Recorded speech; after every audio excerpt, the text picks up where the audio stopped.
नमः शिवाय, हर हर महादेव। तो आप सभी को सावन शिवरात्रि की बहुत बहुत शुभकामनाएं। भगवान शिव शंकर का आशीर्वाद आप सभी पर सदैव बना रहे। इस वर्ष सावन शिवरात्रि का जो पर्व है वो 23 जुलाई को मनाया जाएगा और 23 जुलाई को ही हमें व्रत करना है। तो सुबह सुबह हमें उठ करके स्नान आदि कर लेना है, उसके बाद में हमें शिवलिंग का पूजन करना है। तो आज की इस वीडियो में मैं आपको बताऊंगी कि बिल्कुल सरल तरीके से, सरल विधि से आपको पूजा कैसे करनी है, व्रत कैसे करना है। अगर आप किसी शिवालय में जाकर पूजा करना चाहते हैं तो भी कर सकते हैं, नहीं तो आप शिवालय नहीं जा सकते हैं तो अपने घर पर भी चौकी लगाकर पूजा कर सकते हैं। तो देखिए, आप चाहें तो घर के मंदिर में कर लीजिए या तो अलग से चौकी लगा लीजिए। तो मैंने यहाँ पे अलग से चौकी लगा ली है। चौकी पर सफ़ेद रंग का आसन बिछाएंगे क्योंकि भगवान शिव शंकर को सफ़ेद रंग अति प्रिय होता है। चावलों का आसन देते हुए मैंने शिव परिवार को विराजमान कर लिया है और फिर एक चावलों की ढेरी लगाई है जिस पर मैं कलश की स्थापना करूंगी। तो कलश स्थापना हमें कैसे करनी है इसका वीडियो मेरे चैनल पर ऑलरेडी है, तो आप वहां से देख सकते हैं। उसके ऊपर चावल से भरा एक पात्र रखेंगे और दीप कलश की स्थापना करेंगे। इस तरह से हमें कलश की स्थापना करनी है। धूप दीप हम प्रज्वलित कर लेंगे और उसके बाद में हम शिवलिंग का अभिषेक कराएंगे। तो देखिए, अगर आपके घर में शिवलिंग की पूजा होती है तो आप शिवलिंग विराजमान करके उनका अभिषेक कर सकते हैं। शिवलिंग अगर आपके घर में नहीं है तो आप मिट्टी की यानी कि पार्थिव शिवलिंग भी बना सकते हैं। पार्थिव शिवलिंग हमें कैसे बनाने हैं, उनकी पूजा कैसे करनी है, इसका वीडियो भी मेरे चैनल पर ऑलरेडी है, तो आप देख सकते हैं। हाथ में अक्षत फूल लेकर के हम पूजा का संकल्प करेंगे और सभी देवी देवताओं का आह्वान करेंगे। उसके बाद जल के छींटे लगाकर शुद्धिकरण कर लेंगे। फिर हम अभिषेक शुरू करेंगे। तो सर्वप्रथम हम गंगा जल युक्त जल से अभिषेक कराएंगे। उसके बाद हम कच्चे दूध से अभिषेक कराएंगे। उसके बाद फिर से हमें जल से अभिषेक करवाना है। उसके बाद फिर मैं दही से स्नान करवा रही हूँ। आप चाहें तो पूरे 5 चीज़ों को मिला करके एक जगह पर पंचामृत बना लीजिए, उससे भी आप अभिषेक कर सकते हैं। और या फिर आपकी इच्छा है तो आप अलग अलग भी अभिषेक कर सकते हैं।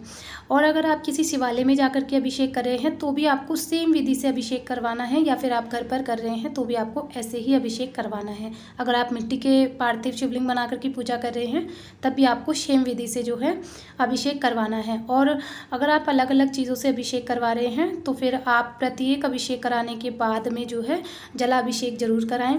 उसके बाद देखिए, चंदन को पानी में घोल करके हमने गंधोदक स्नान करवा दिया है। इसके बाद हम शिवलिंग को उठा करके एक अच्छे से कपड़े से पोंछ लेंगे अच्छी तरह से, और उसके बाद हम शिवलिंग का पूजन शुरू करेंगे। बाकी का ये जो अभिषेक का जल है इसे आप घर के पेड़ पौधों में डाल सकते हैं और इसके बाद में हम अपनी पूजा शुरू करेंगे। तो सर्वप्रथम हमने बेलपत्र का आसन दे दिया है। इसके बाद हम इसके ऊपर शिवलिंग को विराजमान कर लेंगे। तो शिवलिंग की जो जलेरी है वो उत्तर दिशा की ओर होनी चाहिए। चावलों का आसन देते हुए हम आरती के लिए एक और दीप प्रज्वलित करेंगे। अगर आप एक दीपक आपने प्रज्वलित कर रखा है, दूसरा नहीं करना है तो कोई आवश्यकता नहीं है। एक दीप प्रज्वलित है हमारा कलश के ऊपर, तो उससे भी आप पूजा कर सकते हैं। उसके बाद दीपक का हम पूजन कर लेंगे, अग्निदेव का आह्वान कर लेंगे। फिर हम भगवान गणेश जी का पूजन करेंगे। भगवान कार्तिकेय, भगवान नंदी, माता पार्वती और शिव शंकर सभी का हम पूजन कर लेंगे, शिव परिवार का। इस तरह से हम सभी को चंदन से तिलक कर देंगे। बाद में माता गौरी और भगवान गणेश को हम रोली से तिलक कर देंगे। फिर हम शिव शंकर भगवान को चंदन अर्पित करेंगे। उसके बाद वस्त्र स्वरूप हम भगवान गणेश को कलावा समर्पित कर देंगे। भगवान शिव शंकर को आप अबीर, गुलाल और भस्म समर्पित कर सकते हैं। वस्त्र स्वरूप हमने कलावा समर्पित कर दिया है। उसके बाद हम जनेऊ समर्पित कर देंगे। जनेऊ नहीं है तो कोई बात नहीं, आप कलावा ही समर्पित कर सकते हैं। भगवान गणेश को फूल समर्पित करेंगे। माता पार्वती को लाल रंग का फूल समर्पित करेंगे। ध्यान रहे कि भगवान शिव शंकर पर हल्दी, रोली, मेहंदी नहीं अर्पित की जाती है।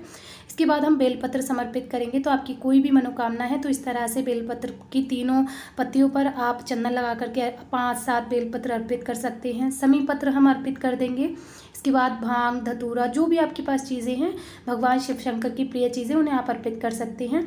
सफ़ेद रंग के फूल आपको मिल जाए तो आप ज़रूर अर्पित करें, भगवान शिव शंकर को अति प्रिय होते हैं। नहीं तो जो भी फूल आपको मिल जाते हैं आप अर्पित कर दें। माँ गौरी को हम श्रृंगार की चीज़ें अर्पित करेंगे, तो जो भी आपको मिल जाए आप अर्पित कर दीजिएगा। इसके बाद हम माता गौरी से सुहाग लेंगे। तो पहले हम माता गौरी को इस तरह से जो है सिंदूर लगाएंगे। आप अपने सिंदूरदानी से भी लगा सकते हो या आप कोरा सिंदूर ले लीजिए। उससे हम माँ गौरी को 5 बार सिंदूर लगाएंगे और 5 बार सिंदूर लगाने के बाद में जो हमारी उंगली पर सिंदूर बच जाता है उसे हम अपनी मांग में भर लेंगे। तो इस तरह से हम माता गौरी से सुहाग ले लेंगे। फिर हम भोग समर्पित करेंगे। तो भोग में आप कोई भी फल समर्पित कर सकते हैं, या फिर कोई भी फल या मिठाई ना हो आपके पास में तो फिर आप चीनी, गुड़ कुछ भी आप समर्पित कर सकते हैं। 1 लोटा जल समर्पित कर देंगे, साथ ही हम दक्षिणा समर्पित कर देंगे। उसके बाद हम भगवान शिव शंकर की आरती करेंगे। तो सबसे पहले हम भगवान गणेश की आरती कर लेंगे, फिर हम भगवान भोलेनाथ की आरती करेंगे। तो बहुत ही प्रेम पूर्वक हम आरती करेंगे। आरती करने के बाद हाथ जोड़कर भगवान से पूजा में रही कमियों के लिए क्षमा याचना करेंगे और अपनी मनोकामनाएं पूर्ण करने के लिए प्रार्थना करेंगे। तो आप ये पूजा सुबह के समय भी कर सकते हैं। अगर ना कर पाएँ तो शाम के समय आप ये पूजा ज़रूर कीजिएगा। वैसे भी प्रदोष काल में जब हम ये पूजा करते हैं तो उसका फल हमें सबसे अत्यधिक महत्वपूर्ण माना जाता है। और इसी के साथ में आप कथा भी सुन सकते हैं। और जब भी आप शिवलिंग का अभिषेक करें तो ओम नमः शिवाय का जाप आप ज़रूर करें। इसके अलावा आप पूरे दिन आपको व्रत करना है। पूजा सुबह करने के बाद में आप चाय पानी पी सकते हैं। आप चाहें तो कोई फल भी खा सकते हैं। शाम के समय में भी आपको इस चौकी पर पूजा करनी है। शाम के समय भी आपको फलाहार ही खाना है, आपको कोई भी अन्न ग्रहण नहीं करना है। इस व्रत में अन्न नहीं खाया जाता है। तो शाम को आप कुट्टू का आटे की जो पूड़ी वगैरह होती है उन्हें बना करके आप खा सकते हैं। साबूदाने की खीर वगैरह आप बना सकते हैं। तो जो भी आप लें फलाहार ही लें। तो इस तरह से बहुत ही सरल विधि के साथ में आप शिवरात्रि की पूजा और व्रत कर सकते हैं।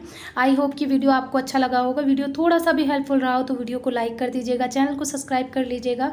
मिलती हूँ अगले वीडियो में, तब तक के लिए आप सभी को ओम नमः शिवाय, हर हर महादेव।